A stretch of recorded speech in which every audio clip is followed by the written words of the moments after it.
while we were waiting, but thank you all for being here tonight. My name is Annalise Singh. Right now I'm serving as the Division of Counseling and Psychology's president, and my pronouns are she, her, hers, they, them, their, and I am thrilled to be here with you tonight with some incredible people who are really going to have a really important discussion right now about how we as counseling psychologists and other mental health professionals can support ourselves and others as we're moving through the time of COVID-19.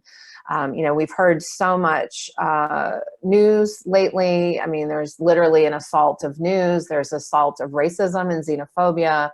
There's just, you know, this is not just a public health assault. This is also an opportunity to really tune in and practice some of our principles of liberation and really get very clear in reminding ourselves about what is most important and how, as counseling psychologists and other mental health professionals who care about equity and justice, we cannot only serve other people, but that as we serve other people, we're really mindful to not just like take care of ourselves, but really open up some possibilities for liberation for ourselves. So throughout today, you know, we've got kind of an, you might have already seen our agenda, which is great. But I think tonight the voices you'll hear from will be a real treat for you. We also invite you during today's webinar, we want to dialogue with you. So you'll see there's a Q&A button at the bottom of your screen, and feel free to put any questions you have there. We also have the chat box where you can literally just, you know, dialogue along with us. You can be like, hey, I agree with that, or I need more of this, or can you speak to this? I wondered about calling this webinar, We Are Here For You, but I was like, you know, we're really here for us. That's what the vibe is we're trying to free flow into today. So I'm going to pitch it over to Della to say a little more about what we're doing today. Thank you, Della. Thank you, Annalise. Hi, I'm Della Mosley. I'm assistant professor at the University of Florida and, you know, a human in this world in the time of COVID who has been having lots of conversations, like I'm sure you all have, with colleagues that are feeling a wide range of emotions and quickly having to respond to lots of different things. And so I'm so glad that we're able to come together and really turn towards each other right now. I think that's what the people I've been speaking with have been wanting and needing and getting life from right now. I know I have. I hope that we can use this time to really bear witness to like our shared experiences, as well as our unique experiences, and really see each other's needs right now as caregivers to kids and elders in new ways, as employees at different institutions who are responding differently and demanding different things of us, as targets, as Annalise said, of xenophobia and racism. I think by turning to each other, that's really how we can also see our potential, you know, for like what people are doing. People are doing such radical stuff right now, and it's amazing to watch the healing that I'm hearing that's happening from telehealth workers or people doing telehealth now for the first time, people who are doing some creative space making, who are doing really resilient, having to be really creative and flexible with their research, who are being inclusive educators. Y'all are doing so much, we're doing so much and holding so much. And I think there's so much wisdom that we can share as a collective. And really like start to breathe into what I think led me and probably many of us to counseling psychology, our prevention and social justice frameworks that we have, and tap into those skills and resources and knowledges that we know our communities of care are gonna really need right now. And so we thought that it would be important for us to come together so that we can start to see each other, assess what our capacities are, help each other to slow down and pull back and not lean into all the capitalism and go, go, go, and also push forward and be equitable and move with intention to be healers for folks who need it right now. So I'm really hopeful for what this conversation will bring, and looking forward to seeing and hearing from you all in different ways as part of this conversation and going forward. So I want to turn it over to the other panelists to introduce themselves with name and pronouns, and then we'll get into some grounding with Reuben. I'll go first. Hi, everybody. I'm Carlton Green. I use he, him, and his pronouns. Thank everybody for joining us tonight, especially during such a high stress, high time of uncertainty. Glad everybody's here. I'm Amy Reynolds. I am associate professor at the University of Buffalo. My pronouns are she, her, hers. And like Carlton, I feel blessed to share this time and space with all of you. Hey everybody, my name is Reuben Faloughi. I'm a staff clinician at the University of South Florida in the Counseling Center. Pronouns he, him, his. Feeling really grateful to share this time with these folks on this call, including you on the other end of the phone. So thank you. I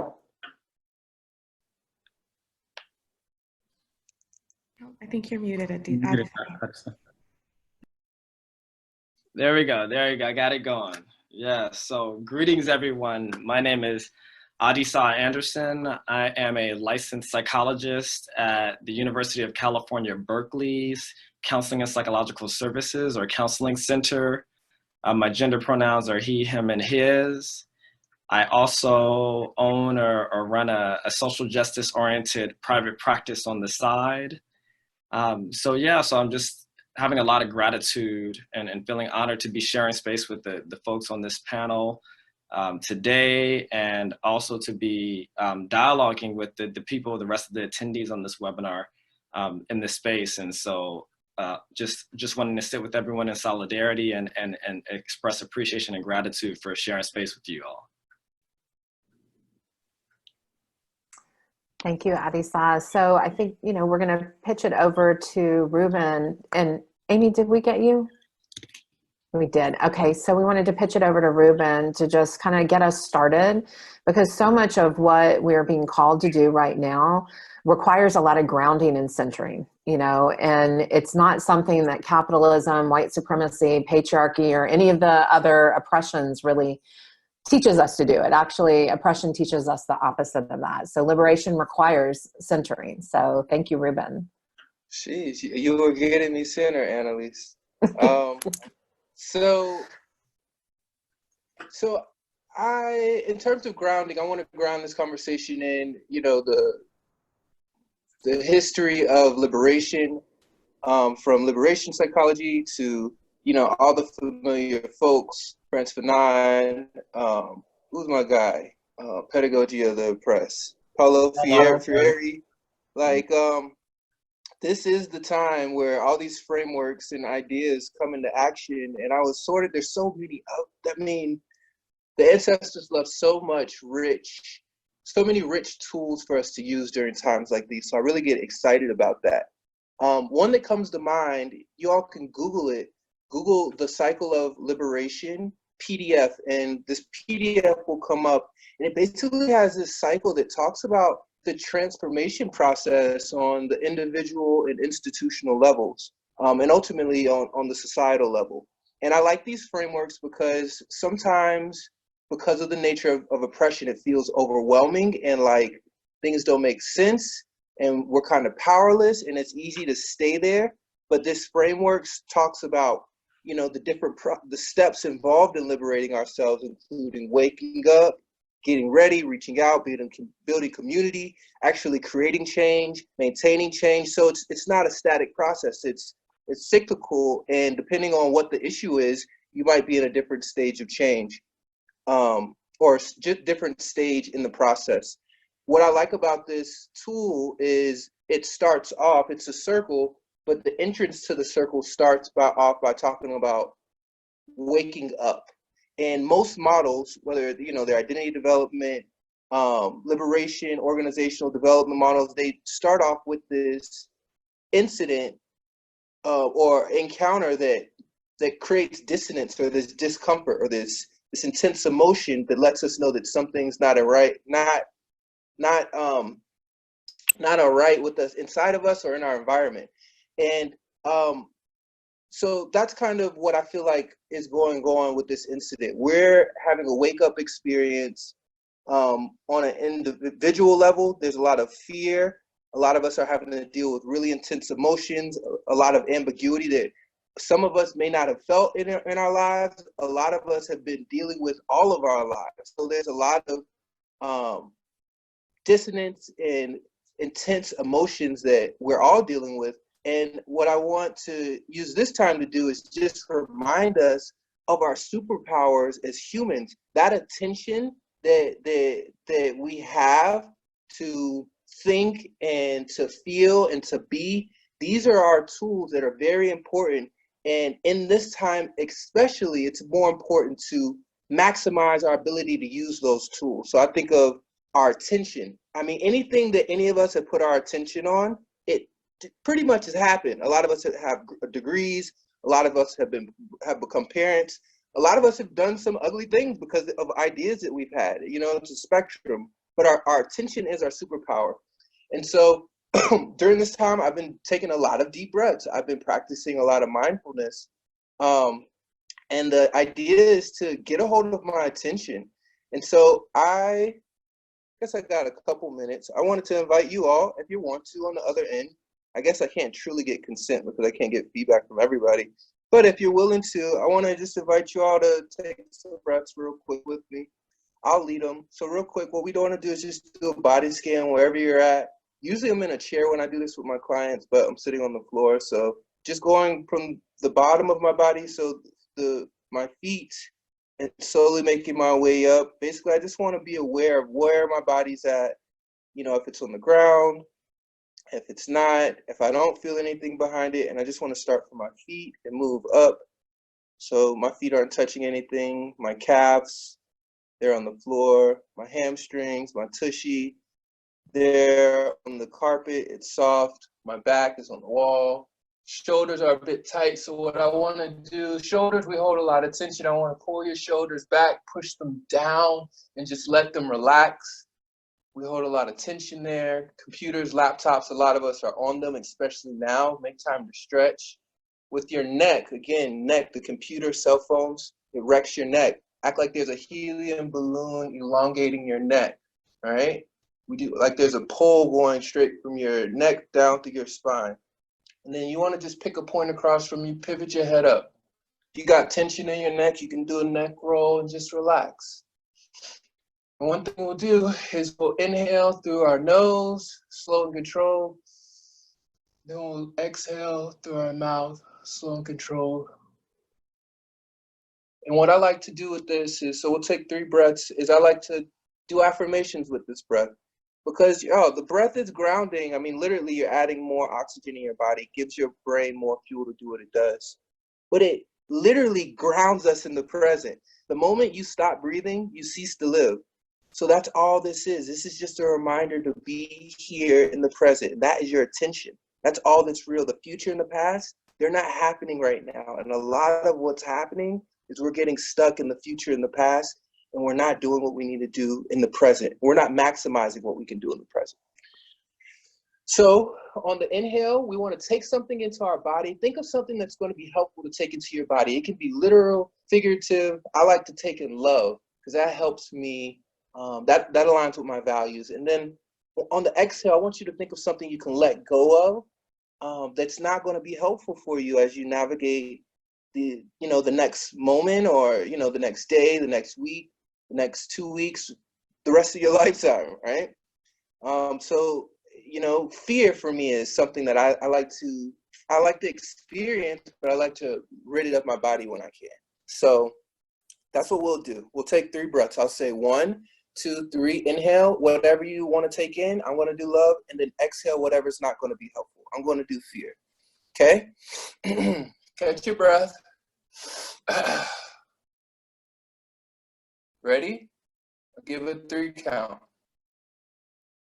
1, 2, 3. Inhale big. Then exhale out of your mouth, slow and controlled.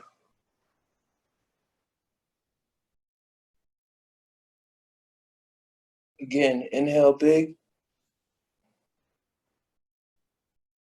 Exhale, slow and controlled out of your mouth. Last breath. Inhale through your nose. And exhale, slow and controlled out of your mouth. Just take a moment to see where your attention's at. You might be listening to my voice. You might be thinking about something else. What's going to come after this?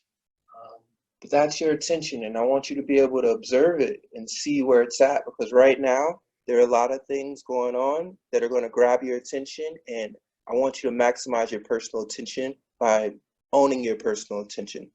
So I'll pass it to the next folks, and then I'll share a little bit more about what I want to say when that time comes. Thank y'all so much. Thank you, Reuben. You know, I think your reminders about the cycle of liberation and just the moment and taking the moment to like really connect with the breath and breathe in what we want and nourish ourselves that way and release is such a gift. Thank you for that reminder. I think, you know, Amy, you know, this is an interesting time, as Reuben was saying. It's a time to do something different or just to remember. I love what Reuben said about our ancestors left us so many tools, so many strategies, so many ways to resist.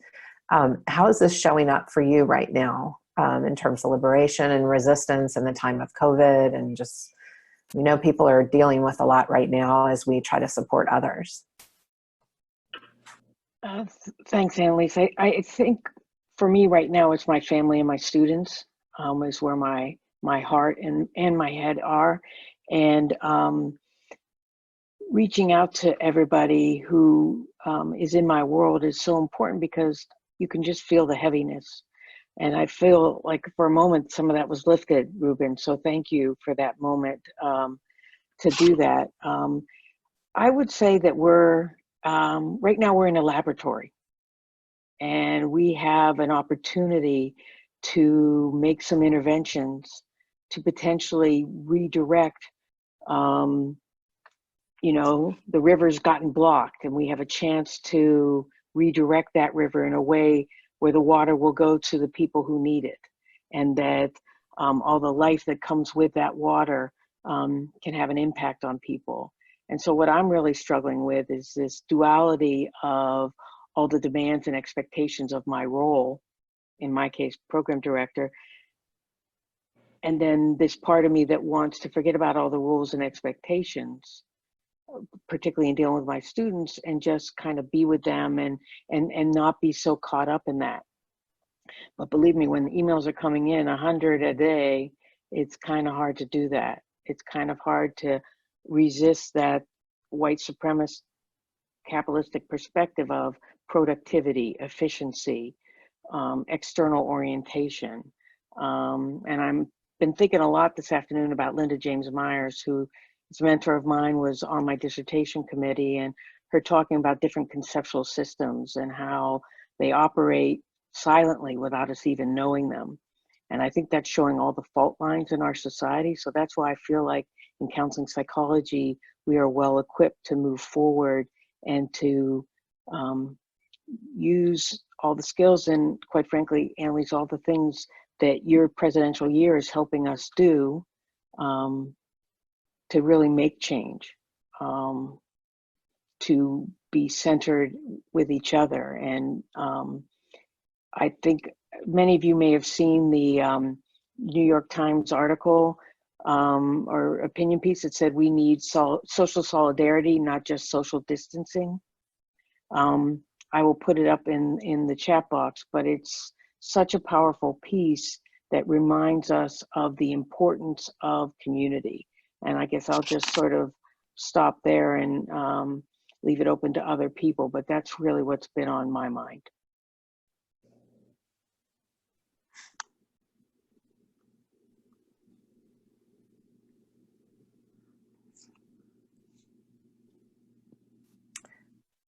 Thank you, Amy. Maybe we can go to Adisa next. All right. Thank you. Thank you for sharing those words, Amy. So a lot of different things are coming up for me at this time, in the time of COVID and the coronavirus. And I think the place where I really want to start is it will be more at a macro level. Then it will kind of come back around to at a micro level as a clinician. And I really want to start with this quote that one of my mentors, the late Dr. Joseph White, shared and taught us. And many of us are familiar with, the late Dr. Joseph White, the godfather of Black psychology. And he shared this quote that says, do not seek validation from your oppressor. Do not seek validation from your oppressor. And I just think that quote has continued to resonate with me over the years, and especially resonates with me now as we see how COVID-19 is leading to issues of xenophobia and issues of discrimination, of issues of certain marginalized communities and international communities being targeted and being harmed. And then it reminds us of how these systems of harm have happened, although it's happening currently to this predominantly Asian community, how these systems of harm and violence and psychological trauma have happened historically to many of our communities, like the Black and Brown communities, the Native American communities, undocumented communities, queer and LGBTQ identified communities. And so how, while this seems like a very unique and novel time and what's happening, it's actually very familiar and a very old concept of discrimination that has been happening historically since the onset of this American culture. And has really happened and transpired around the world when we really reflect on white supremacy and how that manifests in different parts of the world and across the country, including in terms of colonialization across the world and ways that whiteness has been forced onto various communities. And so what that comes around to, what that brings up for me is how have, especially for me, I identify as a Black psychologist and as a Black and African-centered identified psychologist. And it talks about, well, how do we understand ourselves and how do we view ourselves as a people and how do we define ourselves? And what comes up for me is this idea of understanding not defining ourselves by white standards or by Western theories or Western practices, but really connecting with culturally centered, practices in terms of how we understand our people. And the importance of tapping into those cultural centered practices, because when we define ourselves by these white and Western, historically Western practices, these practices and these theories have oftentimes marginalized, they've pathologized our communities. They've pathologized our communities and seen our communities from a deficit perspective, which is ultimately perpetuated this idea of xenophobia and othering and being less than or inadequate in this space. And so really seeing our communities through a culturally centered lens that's more empowering versus pathologizing. And so for me, where that also takes me to is some of the experiences that I had kind of throughout grad school, which was where I oftentimes, when I was coming through grad school, the short version of it is that I learned all the different kind of Western psychological theories. But, many of our programs, unfortunately, we're not really teaching enough about Black and African-centered or other multicultural theories. And so you didn't really understand how to really understand your own communities through a psychological lens. And that was invalidating. I couldn't see myself reflected in curriculums. And it was hard to even see myself as a mental health professional in this field. But as time went on, and as I got exposed to other mentors like Dr. Joseph White and Dr. Thomas Parham and Dr. Jeanette Castellanos from UC Irvine and other just really gracious mentors through associations in APA and as well as the Association of Black Psychologists, these folks helped to really groom me and help to integrate myself and help me to integrate these Western understandings of psychology with these more, let's say, culturally centered or Black or African-centered ways of understanding ourselves in terms of mental health professionals, in terms of being a healer and what it means to be culturally centered, centered around Blackness, centered around African-centered ways of moving through this world and connecting with other communities. And so over time, I began to integrate different parts of myself and my identity. And one of those things that's been core to me over the years is part of my identity is as a mental health professional and as a scholar and a healer, but also part of my identity is as an artist, actually as a musician. And so I grew up actually playing the West African drums. And that was significant because West African drumming, as I got older and understood it more deeply, this was something that I studied and did on a professional level and became a master West African drummer. But West African drums is actually an instrument of healing. It's an instrument of healing. It's an instrument of communication. And the reason I also share this with you is because as I matured and understood my different identities, I learned that I didn't need to like push away certain parts of my identity, such as West African drumming, and see it as separate from like the field of mental health.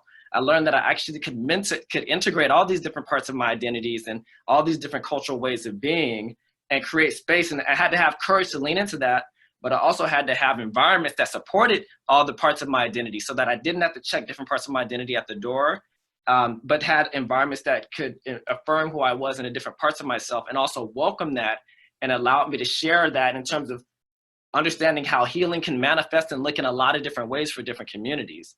So over time, I essentially started to do presentations and public speaking and keynotes on integrating different parts of like Western practices with like indigenous practices, such as West African drumming and other types of like forms of healing that are more African centered. Like most recently doing a keynote speech at the University of California, San Francisco for a wellness program. And it's just showed me how when we really understand the value of ourselves as cultural beings, spaces will create, like we have to have the courage, but universities, institutions, predominantly white spaces, we can create space for that. And there is a value for that, but we have to be able to see the value in ourselves first and then be able to put that out to like, the rest of society. And so from there, it's just been really helpful as I kind of like wind down on my piece. This is translated into more of my work as a licensed psychologist at the University of California, Berkeley. And in that, what it's kind of looked like in terms of what I've done to really combat racism, combat discrimination, combat systemic oppression is by working really closely with, in terms of shaping what Black mental health looks like at a predominantly white institution and the college campus. And so it's been about not only working within the counseling center, but also understanding our role as a mental health professionals, and how can we work within a counseling center on a micro level, but how can we also work at macro levels across institutions, and not be siloed in various departments on our university campuses, but connecting and building coalitions across campus communities from the top down. So not only within a counseling center, but also in shaping what mental health looks like and being at the decision-making table. Because what I saw at the University of California, Berkeley, and at many universities, and what many of you all have probably seen is that unfortunately, mental health has oftentimes been an afterthought. It's been an afterthought, even though we all know the importance of mental health and so on so many levels. Many people outside of our field, they forget it and they see it as an afterthought, right?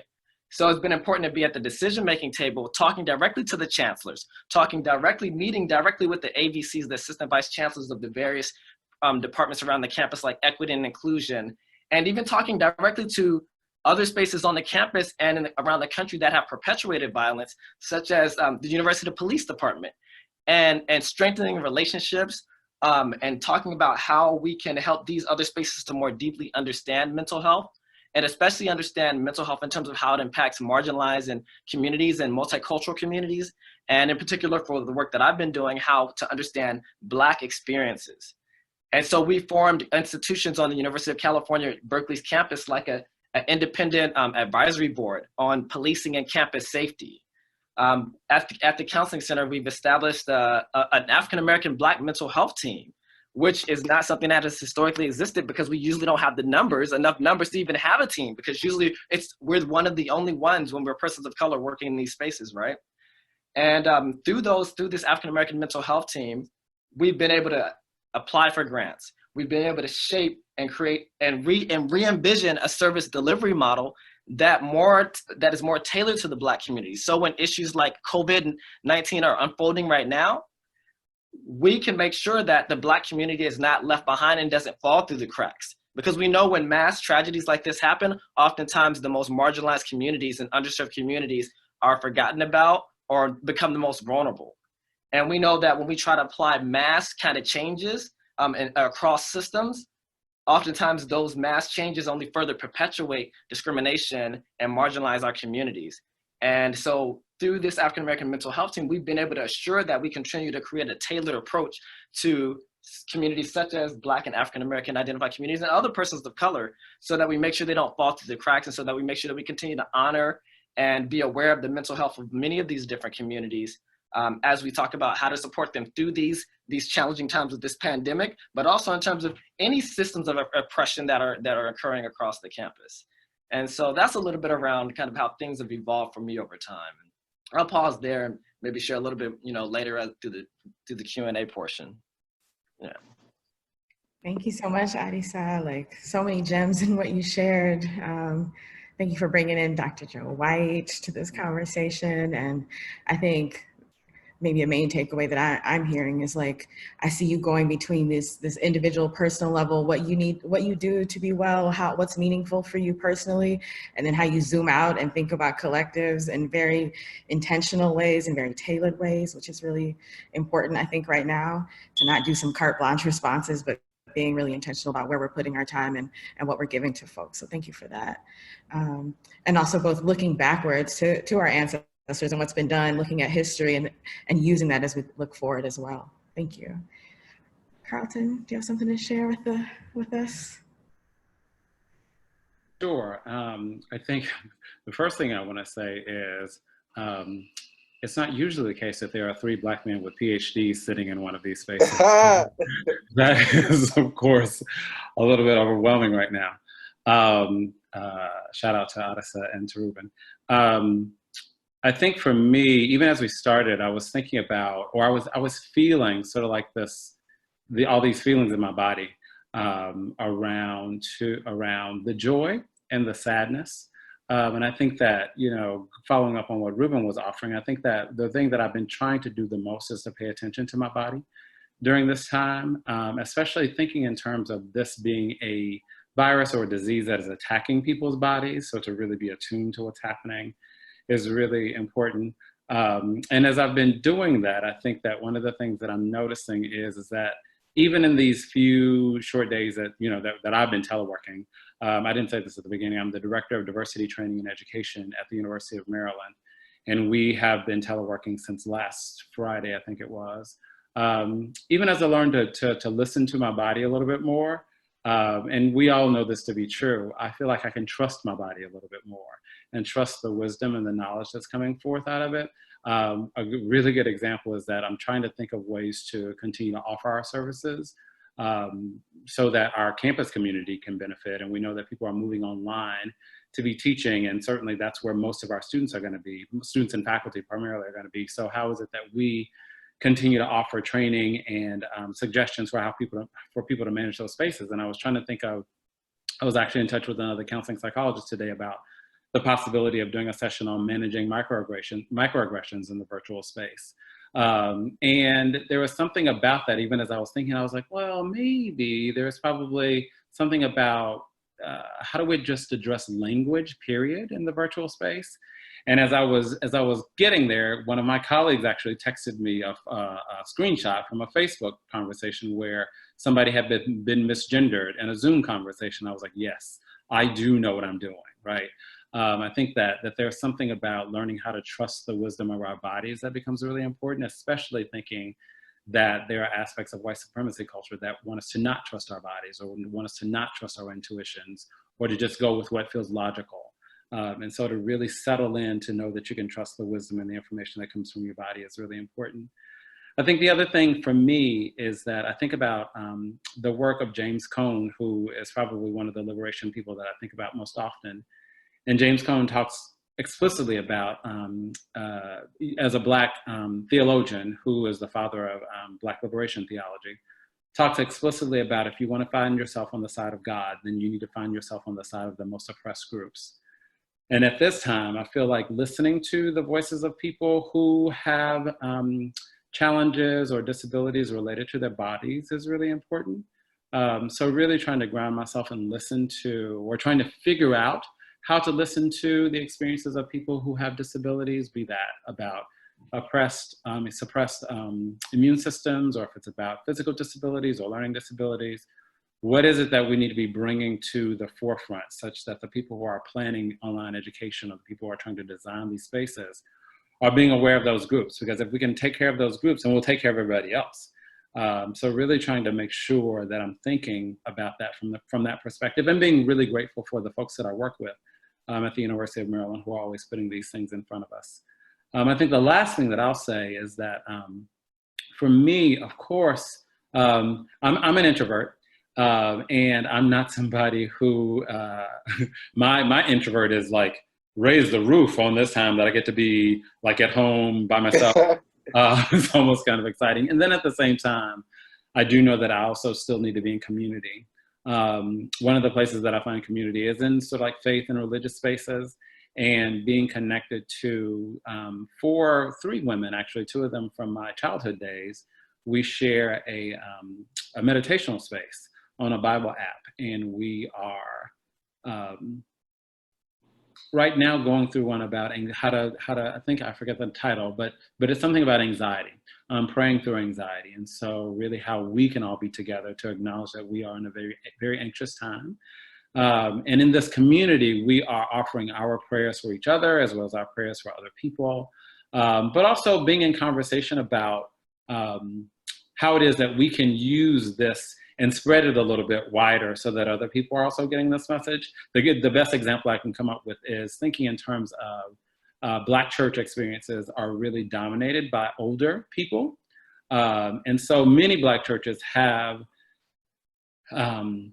stopped having services and have gone online. And I know that there are some Black church spaces in the South where I have lots of friends, and some people who are in religious spaces who have not discontinued having services. So the thing that I've taken from my religious community, or this group of people that I have this online space with, is trying to share some of the wisdom about how we as younger leaders in these religious spaces need to be speaking up about some of this wisdom that we see that's coming from the medical community about who is going to be most at harm if we are gathering as large groups. So really trying to disrupt some of the traditions that we know around Black people go to church, and it's a lot of older Black women going to church and who are going to go no matter what, but really trying to think about what would be really wise for us at this time. Is it about going online, and how do we use millennial populations to help these older Black populations go to church online? Or how is it that we just set up this space so that there's still worship, and people are still getting their needs met while still acknowledging that there's some wisdom from the medical community that we need to be paying attention to. People will probably know this about me. I don't think of myself as somebody who is sort of like out taking up a lot of space and trying to be rubbing elbows with the president of the university or organizations. I think that one of the things that I do is try to make sure that the people that I'm connected to and the people that I know have a little bit of influence, they also get the knowledge from me so that they can take them to those spaces. And so even if we are not rubbing elbows with the people who are sitting at the tables where the decisions are being made, we have to make sure that we're sharing information with people who are in contact with those people who are making decisions. And that's one of the ways that I think about really trying to be subversive in this space, offering the knowledge about liberation, about white supremacy, about centering the most marginalized to those people who can then translate that language into the folks who are sitting at the table making decisions.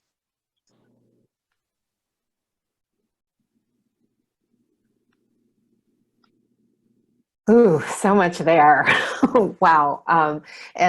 We've been tracking all of your comments in the chat box. So just as a reminder, as we start moving into dialogue space with all of you, please feel free to chat us up, enter questions on the Q&A.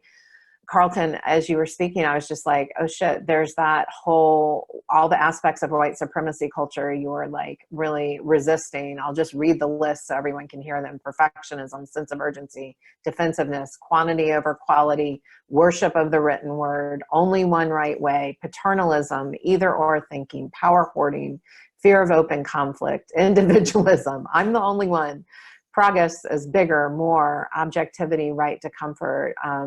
So much of what you share just resist each of that in very individual ways. You're connecting with community, but also ways that you're kind of troubling what's going on your campus. So thank you so much. I don't know, Della, if there's anything else you want to share that you're noticing before we kind of start dialoguing with folks.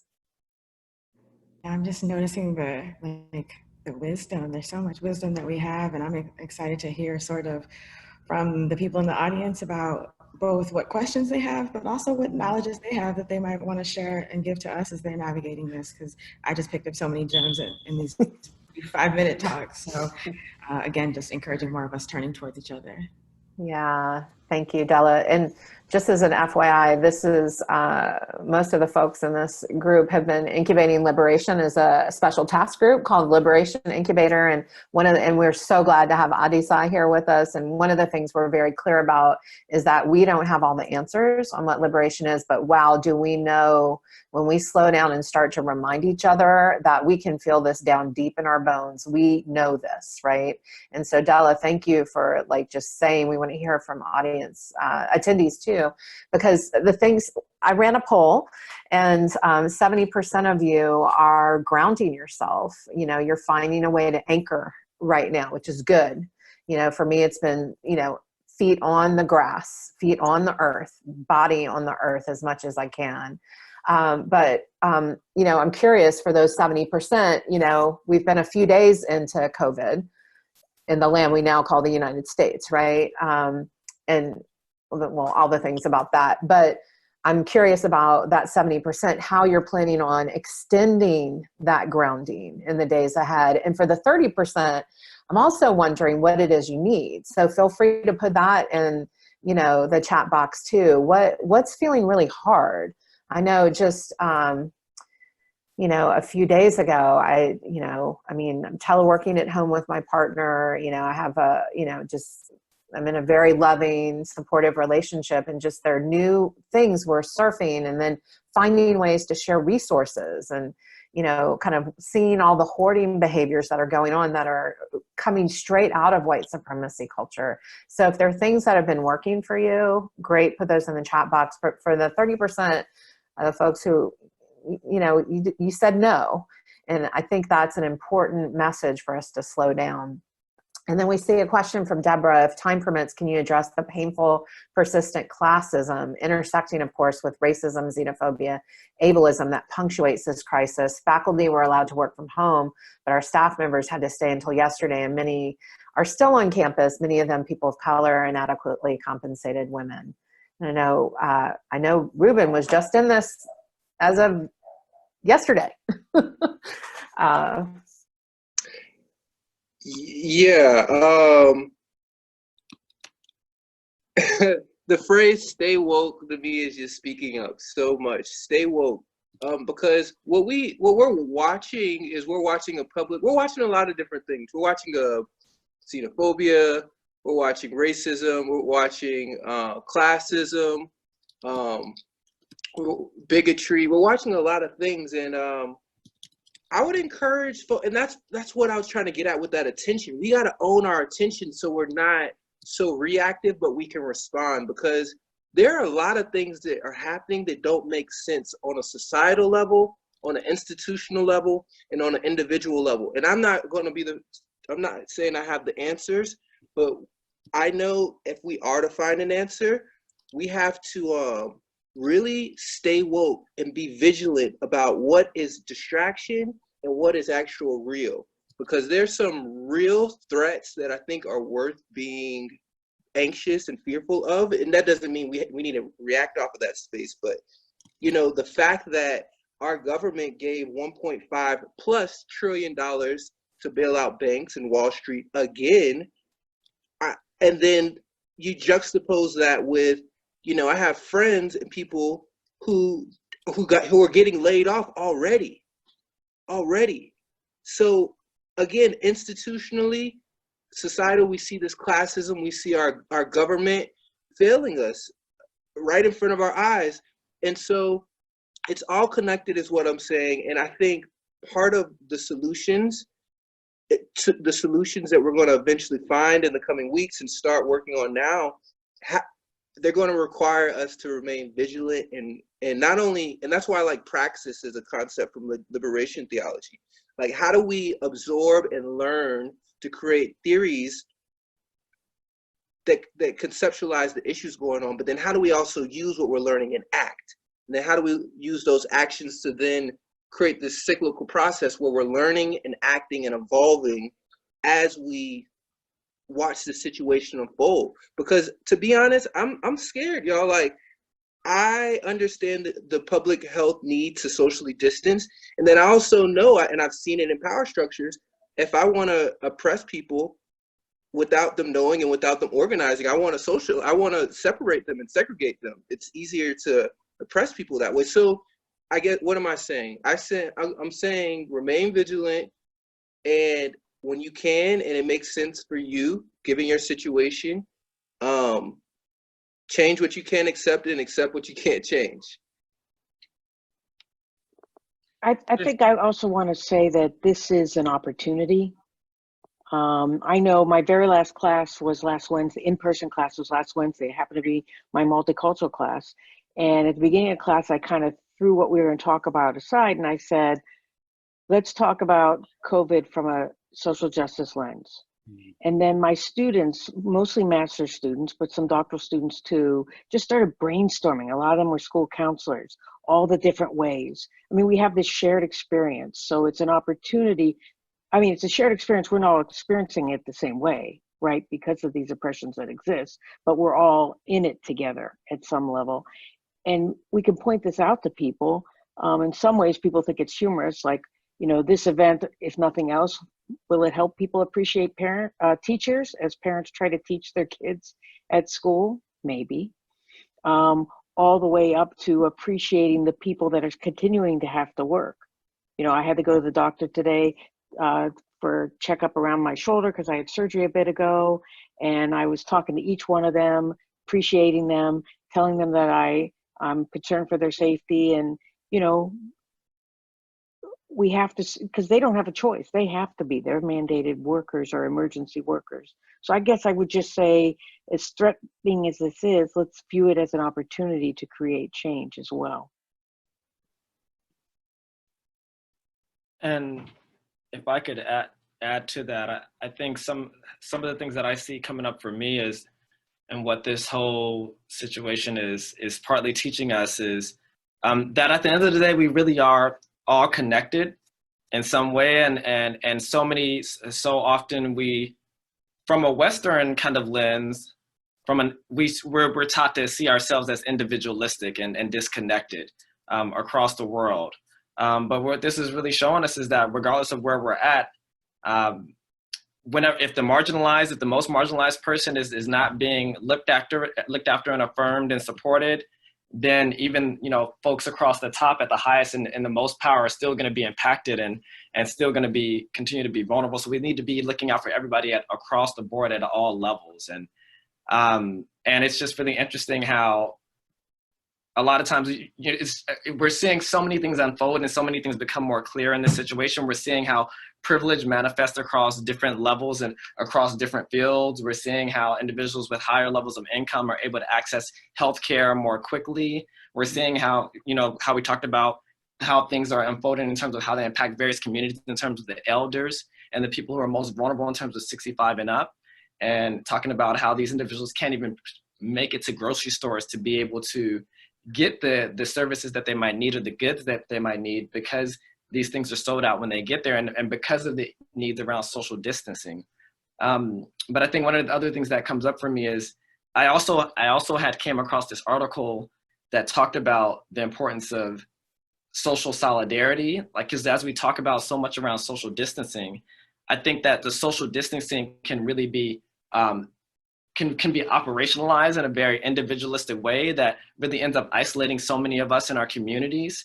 And being operationalized in a Western individualistic way, it really conflicts with the way that many of us kind of see ourselves as cultural beings. And so I think we really also need to be offering a lens around how can we help people to stay connected on an emotional level, on a spiritual level, on an existential level, while respecting the safety needs around social distancing. So how can we think about how to help people through like Zoom platforms like this, through webinars, I've just been seeing a lot of different creative ideas across the world. And that's one of the benefits that is coming out of this, so much tragedy and pain that's coming out of all of this. But it's also important to see the opportunity and the growth that is coming out of what's happening right now. So it's like, how can we tap more into social solidarity in that? And part of what I see coming out of this is exploring different ways of moving and addressing problems. Like, for example, on the campus of UC Berkeley and on many of the spaces that we work in, oftentimes things are moving so quickly because we are in this capitalistic production mode that happens in America, that we don't take time to pause and to re-examine the ways that we're approaching, whether it's things from a psychological perspective, or the ways that we're approaching racism, or the ways that our service delivery models. We don't take time to stop and pause and re-examine, are these the most effective ways to approach these various spaces? But in this happening, it's kind of forced many of our departments and communities to have to put a pause on what's happening and really take a much more closer look at how we've been doing things. And is how we've been doing things really protecting people at all levels? Or is it really more than mainly protecting people at the most privileged levels? Are we really fully thinking about people who have the least privilege, the people who are the most disempowered, the people who are the most disenfranchised? At my job, it's about thinking about the trainees, the people who are like the lowest paid, who are the lowest technically on the hierarchy, who can oftentimes be the most vulnerable, and how they're impacted by still being expected to come to work, while also being the most vulnerable and still being expected to be, as a public health worker, be in a space where they're exposed to potentially harmful like viruses, while also not necessarily being at a level yet where they're fully compensated or recognized for the work that they're doing. And how much emotional conflict that can bring up for them when they might not have the voice to be able to speak up or make decisions to be able to control how they move within our workspace. So it's about being aware of social solidarity and the level of privilege and how that manifests at different levels as well. Thank you, Adisa. And, I'm seeing Mark's, comment that, they're in the 30% because, as silly as it sounds, didn't think about needing to take care of myself and be mindful. The message from higher ups has been to care for others, think of workarounds to support others, start modifying schedule to help others. The mission is important to support others by having a pause to think about myself. I mean, that is why we're rolling out these webinar spaces. And we're very mindful of our capacity too. Like, it was something when I asked this group of people, when I asked myself, like, do we have capacity to provide this support? That is a liberation question right now for exactly the reasons Adisa is saying, because often the people who are, often folks on the margins and who are marginalized are the ones that are being asked to do a lot right now. And that includes students, right? So I think, and we also had, so I don't know if folks could speak to that. I know we've just got about 6 minutes left, but we also had a question from David Turco in the Q&A that says, you speak of white supremacy culture, which we have, of course, disrelish. I like that word, disrelish. I disrelish white supremacy quite a lot. However, there are those who might then ask what you would find meritorious in white culture, sans without any racist elements, your response. So I was curious if people had a brief kind of response to that. And then really the 30%, I see Reuben smile.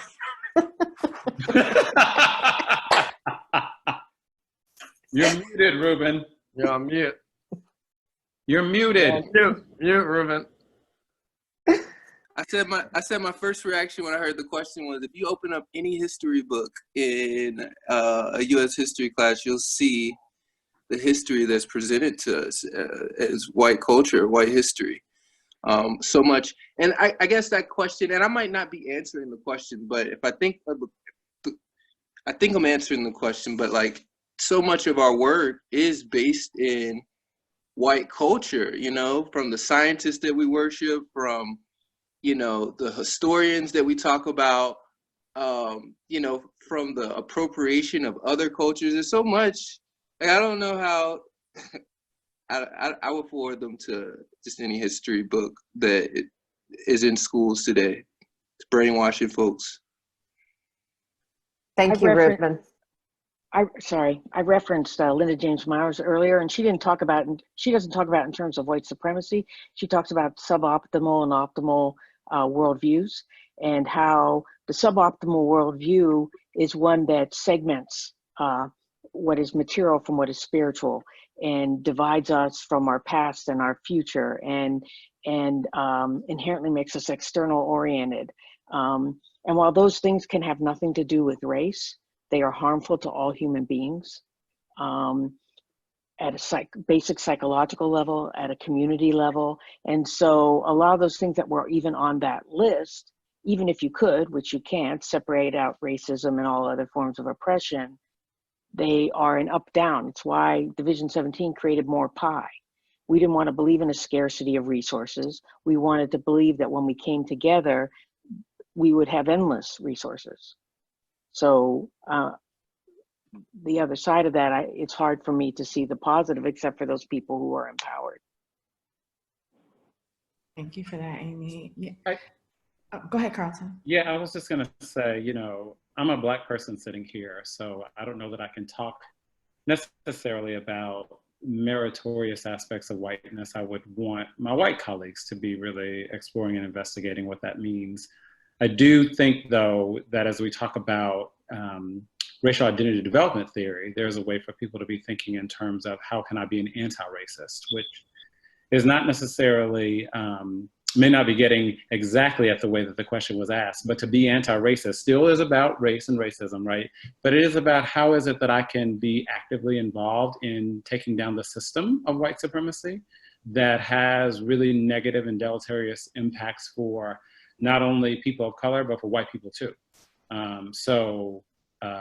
It's quite actually not possible to talk about the meritorious, in my opinion, to talk about the meritorious aspects of being white if you're not coining it if you're not framing it in terms of being anti-racist.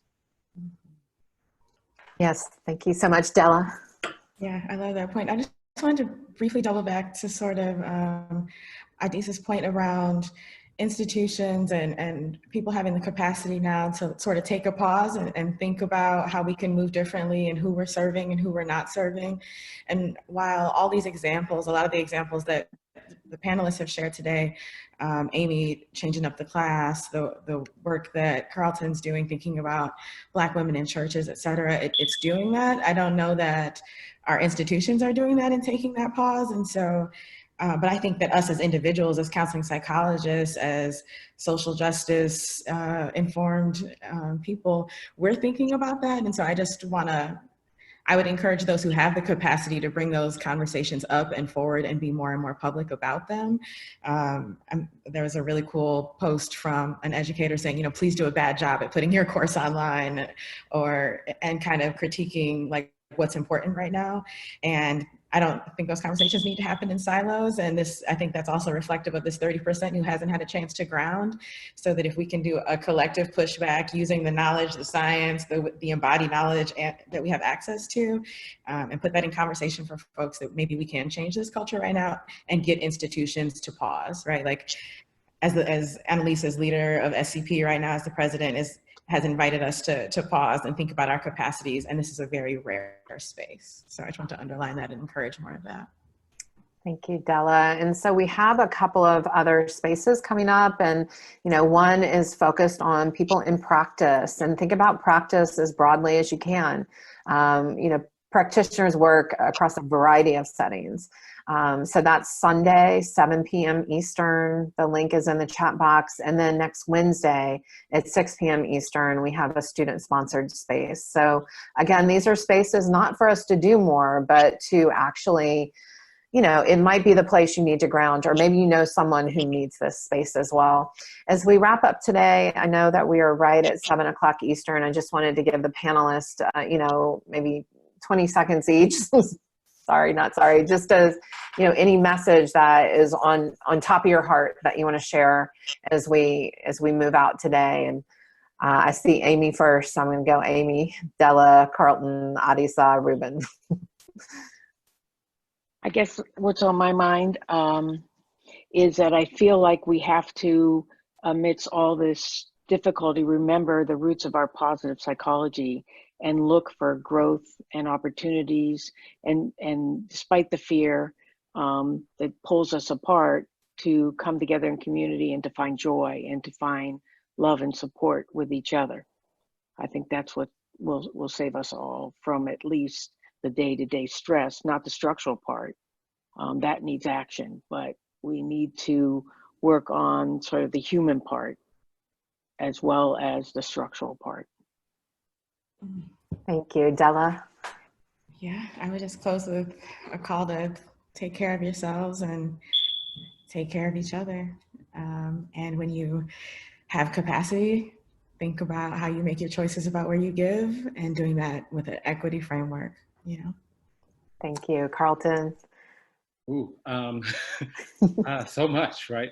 I think just to follow up on what Amy was sharing, that, you know, or maybe what Amy just put in the chat box, is that certainly with white folks getting together to talk about whiteness, I think that there also has to be some space for people of color to come together to talk about how we have internalized some white supremacy and how that continues to harm our communities. And I think that even as we are in the midst of this, all of this uncertainty with COVID-19, the work against white supremacy does not stop, right? So we have to still be thinking about being serious about that work while we're also trying to think about how to survive COVID-19. Thank you, Carlton. Adisa? I would close with just an emphasis and then a request and encouragement for everyone to continue to think about the greater collective while we have all of these individual tasks that require our attention, to really try to also hold in mind this larger kind of perspective, this greater collective. And so this comes back around to this idea of like how we manifest and operationalize like social distancing versus social solidarity. And just remember that we really are all connected in some way at the end of the day.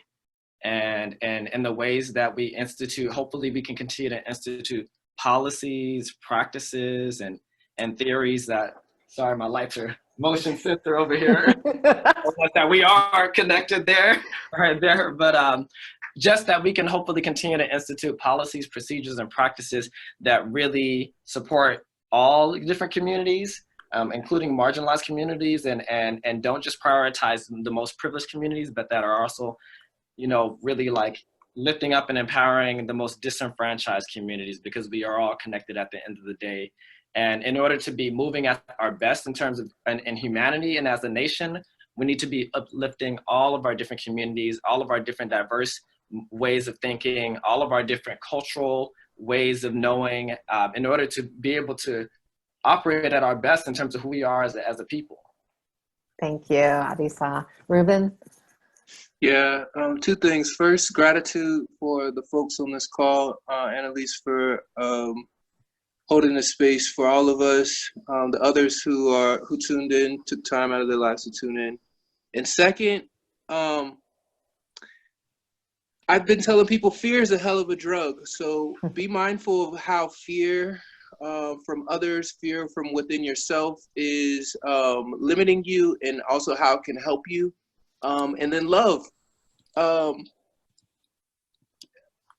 So a few others said it, but like, this is a time to connect. Like, this is a time to really understand and question, like, why are we here?